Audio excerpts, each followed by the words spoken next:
Hello viewers, வணக்கம் and welcome to my channel நம்ம வீட்டு ஸ்பெஷல். இன்னைக்கு நம்ம வீட்டு ஸ்பெஷல்ல நாம ஒரு பிரியாணி ரெசிபி தான் பார்க்க போறோம். இது பாக்குறதுக்கு அப்படியே மட்டன் பிரியாணி, சிக்கன் பிரியாணி மாதிரியே இருக்கும். ஆனா இது பியூர் வெஜிடேரியன் பிரியாணி. இது என்னன்னு பாத்தீங்கன்னா பலாக்காய், அதை வச்சு செஞ்ச ஒரு பலாக்காய் பிரியாணி தான். பலாக்காய் இல்லைன்னா பலாமோஸ் அப்படின்னு சொல்லுவாங்க. அதுல செஞ்ச பிரியாணி தான் இது. அது அவ்வளோ டேஸ்டா இருக்கும். சீக்கிரமாவும் செஞ்சிடலாம், டிஃப்ரெண்டாவும் இருக்கும். இப்ப வாங்க நம்ம வீட்டு ஸ்பெஷல் பலாக்காய் பிரியாணி எப்படி செய்யலாம்னு பார்க்கலாம். அதுக்கு நான் இன்னைக்கு ஒரு மீடியம் சைஸ் பலாக்காய் எடுத்திருக்கேன். இது பலாமோஸ் அப்படின்னு கூட ஒரு சில ஊர்ல சொல்லுவாங்க. உங்க ஃபேமிலிக்கு எவ்வளவு தேவையோ அந்த அளவுக்கு நீங்க பலாக்காய் சின்னதாவும் இல்ல பெருசாவும் வாங்கிக்கலாம்.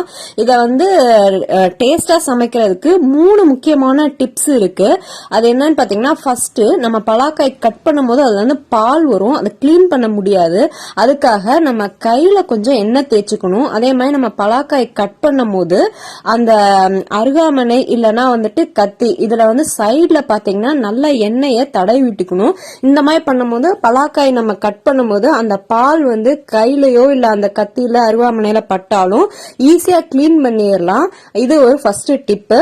ரெண்டாவது பாத்தீங்க அப்படின்னா, பலாக்காய் நம்ம கட் பண்ணி நம்ம தண்ணியில போடுவோம்ல, அதுக்கு முன்னாடி அந்த தண்ணியில 1 ஸ்பூன் அளவுக்கு மோர் இல்லைன்னா தயிர் அதை கலந்து மிக்ஸ் பண்ணி நம்ம பலாக்காய் கட் பண்ணி போட்டாதான் பலாக்காய் கருக்காகாம இருக்கும். இல்லைன்னா அப்படியே கருத்து போய் கலர் மாறிடும், அப்ப டேஸ்டும் போயிடும். அதனால கட் பண்ணி போடுற தண்ணியில 1 ஸ்பூன் அளவுக்கு இந்த மாதிரி மோர் இல்லைன்னா பால் சேர்த்துக்கோங்க. இப்ப நான் பலாக்காயை கட் பண்ணி அந்த மோர் கலந்த தண்ணியில நான் சேர்த்துட்டு இந்த மாதிரி கட் பண்ணும் போது நம்ம மட்டன் பீஸ் கட் பண்ணுவோம்ல, அந்த சைஸ்ல நம்ம கட் பண்ணி சேர்த்துக்கலாம்.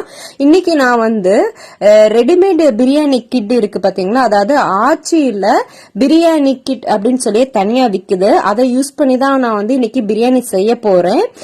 இது பாத்தீங்கன்னா நம்ம இப்போ ஜென்ஸுமே நிறைய பேர் சமையல் செய்ய ஆரம்பிச்சிட்டாங்க. அவங்களுக்கு குக்கிங் அவ்வளோக்கா அனுபவம் இல்லாட்டியாலும் ஈஸியா பிரியாணி இந்த கிட் வச்சு நம்ம செஞ்சிடலாம். அதே மாதிரி பிரியாணி நம்ம வீட்டுல நிறைய பேருக்கு செய்யும் போது இஞ்சி பூண்டு வெங்காயம் பேஸ்ட் எல்லாம் நிறைய அரைக்காம இதுல யூஸ் பண்ணி நம்ம செஞ்சோம் அப்படின்னா சீக்கிரமா செஞ்சிடலாம். பட் நம்ம தனியா அரைச்சு செய்யற மாதிரி டேஸ்ட் வராது. ஆனா உடனடியா செஞ்சு சாப்பிடணும்னு ஆசைப்படுறவங்க இதை யூஸ் பண்ணி செஞ்சுக்கலாம். இது பாத்தீங்க அப்படின்னா 1/4 கிலோ அளவுக்கு சீரக சம்பா பிரியாணி அரிசி இருக்குல்ல, அது கொடுத்துருக்காங்க. இதை வச்சு நமக்கு 1 கேஜி வரைக்கும் நம்ம பிரியாணி செய்யலாம். அதாவது மட்டன் சிக்கன் யூஸ் பண்ணி செய்யலாம், இல்ல வெஜிடேரியனா கூட செய்யலாம். இது கூட ஆச்சி ரெடிமேடு சேமியா பாயசம் மிக்ஸ் இருக்குல்ல, அதுவும் ஃப்ரீயா தராங்க. பட் நம்ம இன்னைக்கு பிரியாணி செய்ய போறதுனால அதை வச்சு நான் எப்படி உங்களுக்கு பலாக்காய் பிரியாணி செய்யறேன் அப்படிங்கறத சொல்லிடுறேன். இந்த பேக்ல பாத்தீங்கன்னா 3 உள்ளுக்குள்ள 3 டிஃப்ரெண்ட் பேக் கொடுத்திருப்பாங்க. அதாவது இதுலயே திண்டுக்கல் பிரியாணி மிக்ஸ் இருக்கு, அப்புறம் இன்னொன்னு செட்டிநாடு பிரியாணி மிக்ஸ் இருக்கு, அதுக்கப்புறம் இன்னொன்னு பாத்தீங்க அப்படின்னா தலப்பாக்கட்டி பிரியாணி, அது மாதிரி நிறைய வெரைட்டிஸ் 3 டைப்ஸ் இருக்கு. பட் எனக்கு திண்டுக்கல் பிரியாணி டேஸ்ட் பிடிச்சிருந்துச்சு, அதனால நான் இதை சாய்ஸ் பண்ணியிருக்கேன். உங்களுக்கு எந்த வெரைட்டி பிடிக்குதோ அதை நீங்க சாய்ஸ் பண்ணிக்கலாம். இப்ப நான் இதை ஓபன் பண்ணி இதுக்குள்ள எப்படி இருக்கு அப்படிங்கறத நான் 1 by 1 காட்டுறேன் உங்களுக்கு. ஃபர்ஸ்ட் இந்த பின்னாடி இருக்கிற அந்த பாயசம் மிக்ஸ் அது நமக்கு தேவையில்லை, அதை தனியா எடுத்துடலாம். இப்போ மேல இருக்கிற அந்த பிரியாணி மிக்ஸை நம்ம கட் பண்ணி உள்ளுக்குள்ள இருக்கிற 3 பேக்கெட் மசாலா இருக்கும். அதாவது ஃபர்ஸ்ட் பேக்கெட் பாத்தீங்கன்னா ஹோல் கரம் மசாலா அதெல்லாம் இருக்கும். இந்த பேக்கோட ரேட் பாத்தீங்கன்னா 125 ரூபா.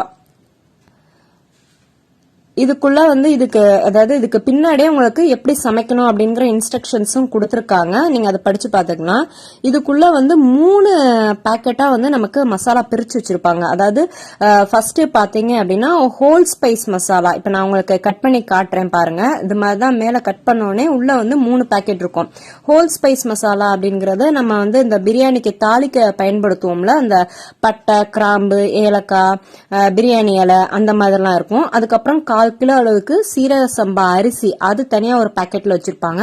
அதுக்கப்புறம் இன்னொன்னு பாத்தீங்கன்னா மசாலா பேஸ்ட், அதாவது நம்ம இஞ்சி பூண்டு, அப்புறம் காரத்துக்கு யூஸ் பண்ற மிளகாய் தூள், மல்லித்தூள், கரம் மசாலா இதெல்லாம் சேர்த்து நல்லா எண்ணெயில வதக்கி நல்லா வந்து நம்ம எப்படி ஊறுகாலாம் வந்து நம்ம எண்ணெய் மேல வலிய வந்து வச்சிருப்போம் கெட்டு போகாம, அந்த மாதிரி டபுள் பாக்கெட்ல நமக்கு வந்து வச்சிருப்பாங்க. அதாவது எண்ணெய் வெளியில பிரிஞ்சு வராம இருக்கிறதுக்கு அந்த மசாலா மட்டுமே போதும், நம்ம தனியா எதுவுமே சேர்க்க வேணாம்.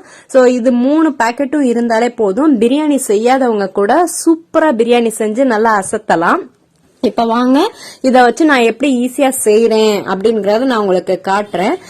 அரிசி வந்து பாத்தீங்கன்னா அதுக்குள்ளே வந்துட்டு கிராம்பு அதெல்லாம் போட்டே நமக்கு வந்து பேக் பண்ணி கொடுத்துருப்பாங்க. அதனால வந்து பூச்சி புழுலாம் வரும் அப்படிங்கிற பயம்லாம் வேண்டியதில்ல. அதே மாதிரி அரிசியும் நல்லா வாசனையா நமக்கு சீரக சம்பா அரிசி இருக்கு. நான் இன்னைக்கு 1 டம்ளர் அளவுக்கு தான் வந்துட்டு நம்ம செய்ய போறேன்.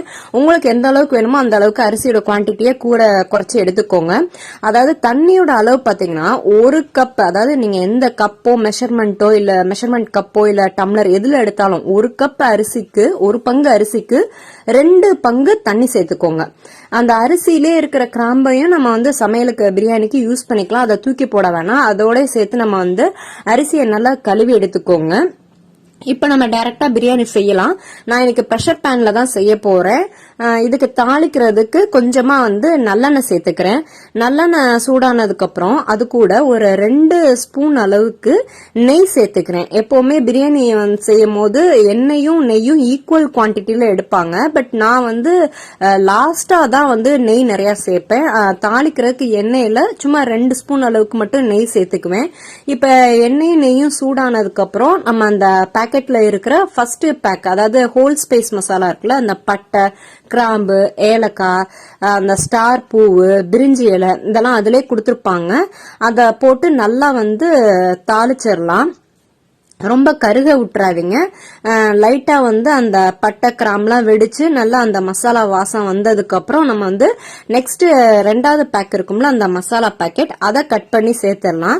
இந்த மசாலா சேர்க்கும் போது மட்டும் அடுப்பை கொஞ்சம் மீடியம் ஃபிளேம்ல மாத்திக்கோங்க, இல்லைன்னா வந்து டக்குன்னு கரிஞ்சிரும். ஏற்கனவே எண்ணெயில வதக்குனனால அது ஈஸியா வந்து நமக்கு குக் ஆயிரும். அதனால வந்துட்டு லைட்டா வந்து நம்ம அந்த மசாலா எண்ணெயில பெரட்டிட்டு அந்த நம்ம ஊத்துனோம்ல எண்ணெயும் நெய்யும், அதெல்லாம் ஓரத்துல லைட்டா பிரிஞ்சு வர மாதிரி அந்த ஸ்டேஜ் வரைக்கும் நம்ம அந்த மசாலா வாசம் வரைக்கும் வதக்கிட்டா போதும். இந்த மசாலா வதக்கும் போதே அப்படியே வீடே கம கமன்னு அந்த பிரியாணி வாசம் அப்படி சூப்பரா வரும். நீங்க ட்ரை பண்ணி பாருங்க. இப்ப பாத்தீங்கன்னா நம்ம ஊத்துன எண்ணெய் நெய்யெல்லாம் ஓரத்துல அப்படியே லைட்டா பிரிஞ்சு வந்துருச்சு. இந்த ஸ்டேஜ்ல நம்ம வந்து பலாக்காயை சேர்த்துடலாம். நம்ம கட் பண்ணி தண்ணியில போட்டு வச்சிருப்போம். தண்ணி எல்லாம் சேர்க்காம வெறும் அந்த பலாக்காயை மட்டும் எடுத்து நம்ம அந்த மசாலாவோட சேர்த்து ஒரு தடவை வதக்கி விட்டுக்கலாம். அந்த நம்ம கட் பண்ற பலாக்காய் பாத்தீங்கன்னா நம்ம நார்மலா மட்டன் சிக்கன் எல்லாம் போடுவோம்ல, அந்த சைஸ்க்கே கட் பண்ணுங்க. ரொம்பவும் பெருசாவும் கட் பண்ண வேணாம், ரொம்ப குட்டியாவும் கட் பண்ண வேணாம். அப்புறம் வந்து ஒரு மாதிரி கரைஞ்சிரும். அதனால வந்து மீடியம் சைஸ்ல நம்ம வந்து கட் பண்ணிட்டு அந்த மசாலாவோட ஒரு தடவை நல்லா வதக்கி விட்டுக்கோங்க. வதக்கி விட்டதுக்கு அப்புறம் இப்ப ஒரு மூடி போட்டு 1-2 நிமிஷம் நல்லா வந்து மீடியம் ஃபிளேம்ல வந்து மீடியம்க்கும் கொஞ்சம் கம்மியா வச்சு மூடி போட்டு ஒரு 2 நிமிஷம் மட்டும் அந்த பலாக்காய் வேகிற அளவுக்கு நமக்கு டைம் கொடுப்போம். ரொம்பலாம் வேணா, 2 நிமிஷம் போதும். அது வந்து முழுசா வேகணும் அப்படின்லாம் கிடையாது. லைட்டா கொஞ்சம் சாஃப்ட் ஆகி அந்த மசாலாலாம் அந்த பலாக்காய்க்குள்ள இறங்கினா போதும். இந்த அளவுக்கு நம்ம 2 நிமிஷம் மூடி போட்டு வேக வச்சதுக்கு அப்புறம் நம்ம வந்து நெக்ஸ்ட் தண்ணி சேர்த்துடலாம். தண்ணி வந்து ஆல்ரெடி நான் சொன்ன மாதிரி நம்ம எவ்வளவு அரிசி எடுக்கிறோமோ அதோட ஒரு 2 மடங்கு தண்ணி சேர்த்துக்கலாம். நான் 1 டம்ளர் அளவுக்கு அரிசி எடுத்தேன், அதுக்கு 2 டம்ளர் அளவுக்கு நான் இப்ப தண்ணி சேர்த்துக்கிறேன். நீங்க வந்து மெஷரிங் கப்பு இல்லைன்னா வந்து உலக்கு எது வேணாலும் வச்சு நீங்க வந்து மெஷர் பண்ணி எடுத்துக்கலாம். ஆனா தண்ணியோட அளவு வந்து 1 பங்கு அரிசிக்கு 2 பங்கு தண்ணி வச்சீங்க அப்படின்னாதான் பிரியாணி குழைவாம நல்லா உதிரி உதிரியா வரும்.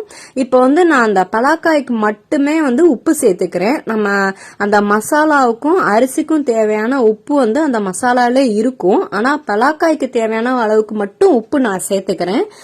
இப்ப வந்து நம்ம அரிசி கழுவி வச்சிருக்கோம்ல, அதை வந்து நம்ம இந்த தண்ணி கொதிச்சோடனே சேர்த்துடலாம். லைட்டா பபிள்ஸ் வர ஆரம்பிச்சிருச்சு. இந்த இந்த ஸ்டேஜ்ல நம்ம வந்து அரிசி சேர்த்துக்கலாம். அரிசி கழுவி நல்ல தண்ணியை ஒட்ட ஒட்ட எடுத்து புளிஞ்சு அதுக்கப்புறம் வெறும் அரிசியை மட்டும் போடுங்க. தண்ணி நிறைய சேர்த்துட்டீங்க அப்படின்னா வந்துட்டு பிரியாணி ஒரு மாதிரி கொல கொலன்னு போயிரும், உதிரி உதிரியா வராது. அதனால தண்ணி அளவு மட்டும் கொஞ்சம் பார்த்து சேர்த்துக்கோங்க. இப்ப வந்து அரிசி பலாக்காய் அந்த மசாலா எல்லாம் ஒரு கொதி வந்ததுக்கு அப்புறம் இந்த தண்ணி எடுத்து டேஸ்ட் பண்ணி பாருங்க, உப்பு காரம்லாம் சரியா இருக்கான்னு. உங்களுக்கு தேவைப்பட்டுச்சு அப்படின்னா கூட குறைச்சு சேர்த்துக்கோங்க. இப்ப தண்ணி கொதி வந்துருச்சு. இப்ப நம்ம வந்து குக்கர் மூடிய போட்டு நம்ம வேக வச்சிடலாம். பின்னாடி அந்த பாக்கெட்டோட பின்னாடி இன்ஸ்ட்ரக்ஷன்ஸ் கொடுத்துருக்காங்க. ஆனா நான் எப்பவுமே பிரியாணி செய்யும் போது ஒரே ஒரு விசில் தான் வைப்பேன்.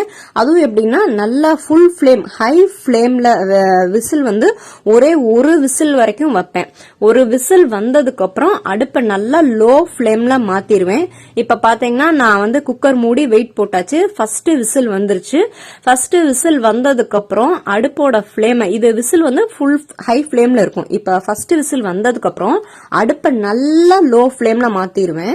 லோ ஃபிளேம்ல மாத்தி கரெக்டா 5 நிமிஷம் தான் வைப்பேன். 5 நிமிஷத்துக்கு அப்புறம் நம்ம வந்து அடுப்பை ஆஃப் பண்ணிடலாம். இப்படி செஞ்சாதான் நம்ம கல்யாண வீட்டுல கிடைக்கிற மாதிரி நல்ல உதிரி உதிரியான பிரியாணி டேஸ்டா கிடைக்கும், குலையாது.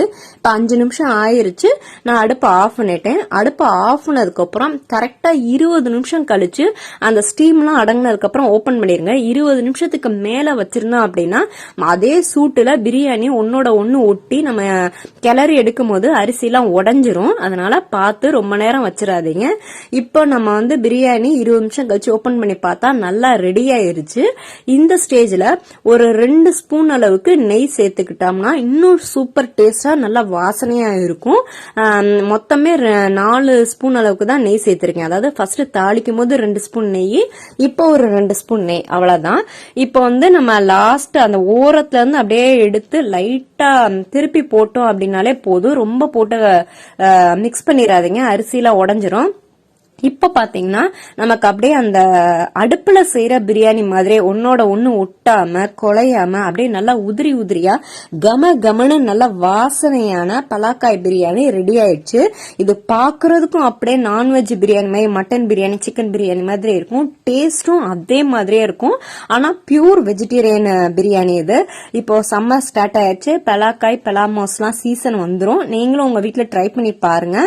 இதுக்கு பெஸ்ட் காம்பினேஷன்னா தயிர் வெங்காயம் வச்சு சாப்பிட்டோம்னா சூப்பரா இருக்கும். அவ்வளவுதான், நம்ம வீட்டு ஸ்பெஷல் பலாக்காய் பிரியாணி ரெடி ஆயிடுச்சு. நீங்களும் உங்க வீட்டுல ட்ரை பண்ணி பாருங்க. பார்த்துட்டு எப்படி வந்துச்சுன்னு எனக்கு கமெண்ட்ல சொல்லுங்க. மறக்காம நம்ம சேனலை சப்ஸ்கிரைப் பண்ணுங்க. நன்றி, வணக்கம்.